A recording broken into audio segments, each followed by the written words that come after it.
En 2025, les parlementaires français se pencheront sur une nouvelle proposition de loi sur la fin de vie et son accompagnement.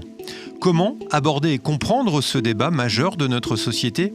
Et quel est le regard de l'Université catholique de Lille sur ce débat? Nous recevons Thérèse Lebrun, président recteur délégué au secteur santé sociale de l'Université catholique de Lille. Alors, l'université a souhaité contribuer au débat qui a été amené par ce projet de loi, puis proposition de loi sur l'accompagnement des malades et de la fin de vie, un projet de loi qui est en discussion au Parlement. Pour quelles raisons l'université a-t-elle décidé de témoigner dans ce débat et en quoi précisément ce débat sur la fin de vie concerne l'Université catholique de Lille? Il y a certainement plusieurs raisons. La première, c'est que dès notre fondation, en même temps que nos facultés, y compris une faculté de médecine, ont été créés les ancêtres de nos EHPAD qui accueillaient des personnes indigentes ou des personnes handicapées ou des personnes âgées, mais âgées à l'époque, ça pouvait commencer à 50 ans, mais également des hôpitaux. Nous avons donc immédiatement été préoccupés chez nos fondateurs, Philibert Vraud, Camille Ferron-Vraud, Mère Marie Saint-Paul, par le soin et le prendre soin, et plutôt également à destination de personnes précaires. Nous savons que l'Université catholique de Lille est associée beaucoup, bien sûr, à la pensée sociale chrétienne et qu'on nous demande d'être attentifs aux plus démunis. Aujourd'hui, ceci nous amène à disposer de 3 hôpitaux qui représentent un peu plus de 1000 lits et des services à domicile associés, 5 EHPAD qui représentent un peu plus de 700 patients avec les services à domicile également ou les services aux aidants et aidés associés, et bien entendu la formation et la recherche correspondante. Un autre élément, c'est que nous souhaitons développer une réflexion qui soit de nature sociétale et qui puisse d'une part aider à former nos étudiants, mais également à contribuer aux grandes transitions de cette société. Cette loi est très certainement inclue dans des aspects de transition que nous avons à interroger. Vous avez cité la faculté de médecine, de maïeutique et de sciences de la santé, comme on l'appelle maintenant, et vous avez précisé qu'elle était effectivement aussi au premier chef concernée par ces projets de loi, ces évolutions. En quoi vous pensez que les jeunes étudiants en médecine peuvent appréhender ces problèmes, en particulier de la fin de vie?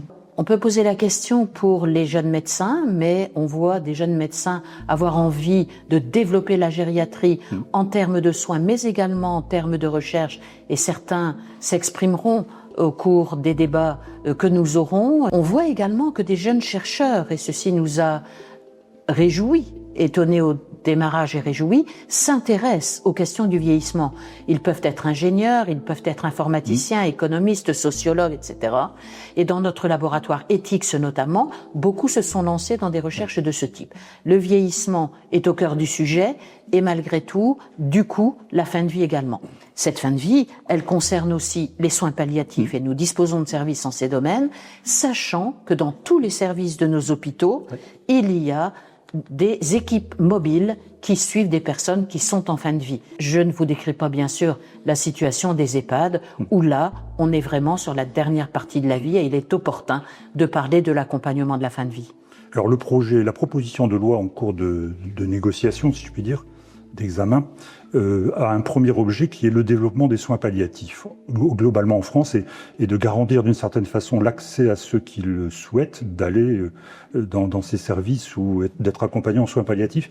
Est-ce que vous estimez que l'université, enfin vous l'avez dit, est déjà un peu équipée dans le domaine-là, dans ce domaine? Est-ce qu'il faut développer les soins palliatifs? Quel est votre sentiment là-dessus? Cela fait, je crois ne pas me tromper, 40 ans que nous nous sommes lancés dans les soins palliatifs, grâce à des personnes, une infirmière notamment, qui était par ailleurs religieuse, mais c'est surtout son métier d'infirmière et son passage au Canada, qui l'a fait revenir en se disant « il est important de développer les soins palliatifs ». Et autour d'un centre d'éthique médicale qui, dès ce moment-là, se développera et permettra de développer des diplômes universitaires ou des diplômes interuniversitaires en soins palliatifs. Des centaines de personnes ont été formées et sont encore formées dans ces domaines.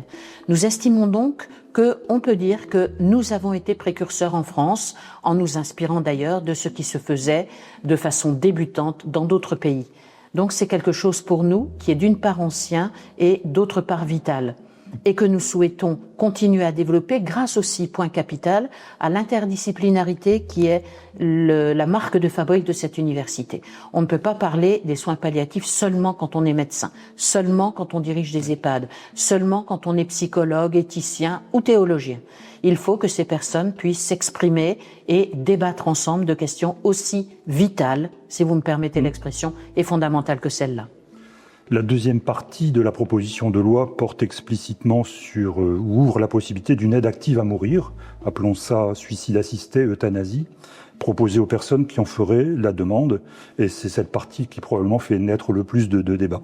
D'une façon générale, vous l'avez cité, l'université veut contribuer à ces débats fondamentaux sur l'accompagnement de la fin de vie, avec probablement ou peut-être des dispositions nouvelles qui seraient prises.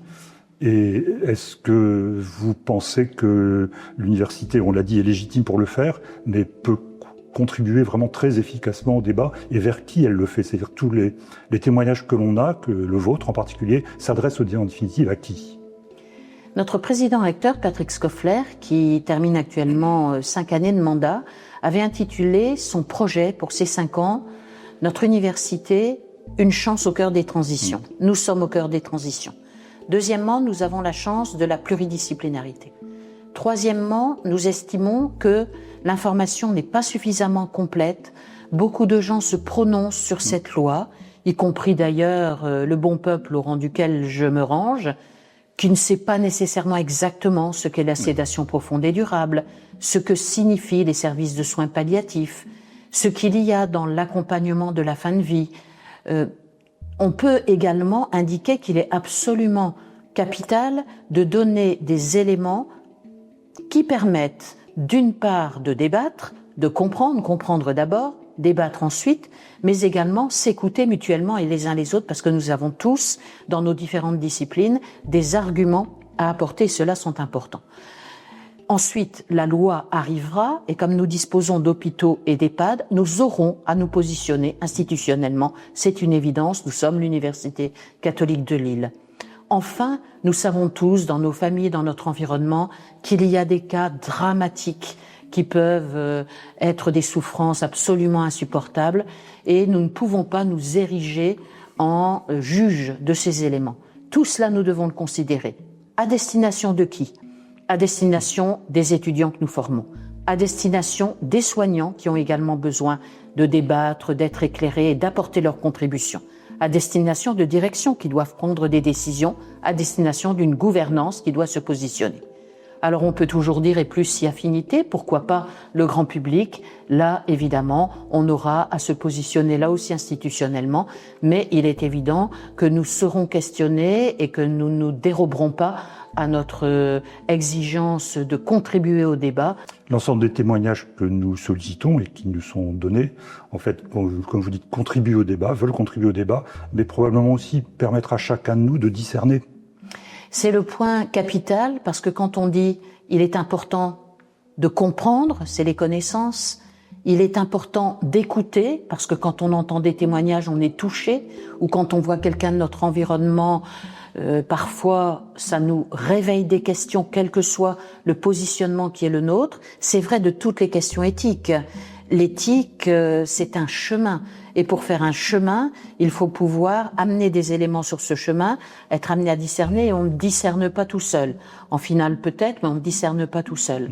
Et donc, les publics que nous allons souhaiter toucher doivent pouvoir effectivement se faire leur propre opinion, mais également une opinion qui permettra aussi d'adopter un chemin. Il y aura un chemin français, si je peux me permettre l'expression, et il y aura un chemin également avec une loi qui doit être respectée, bien entendu, mais de l'Université catholique de Lille. Thérèse Lebrun, je vous remercie. Merci à vous.